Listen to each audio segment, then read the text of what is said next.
மொழியில் சிறந்தே பிறந்த தாய்மொழியான தமிழை வணங்கி அவையோர் அனைவருக்கும் என் முதல்கண் வணக்கங்கள்.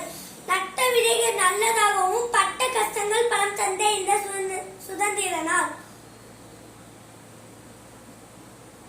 போராடி பெற்ற சுதந்திரத்தை பேணி காத்து ஜாதி மத மொழி என பேதம் கலைந்து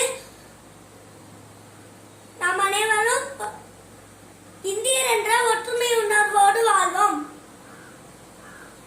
வண்ணம் பல வண்ணம் நம்மென்ன மங்களோ பறவைகள் பருவன்றோ வானம் ஒன்றோ தேகம் பலவும் நம் ரத்த மங்களோ ஆசைகள் பருவன்றோ தேகம் ஒன்றொன்றோ பூக்கள் கொண்டு வந்தால் இது புண்ணிய தேசமடா பல்கள் கொண்டு வந்தால் தலைவாணியின் தேசமடா எங்கள் கண்ணீர் எங்கள் ரத்தம் இவையிலிருந்து கலந்து எங்க செய்தமே திசையிலிருந்து வந்த தேசமே சுதந்திரத்தை காத்த அனைவருக்கும் சுந்தகின்றோம் எங்கள் சொல்லுகின்ற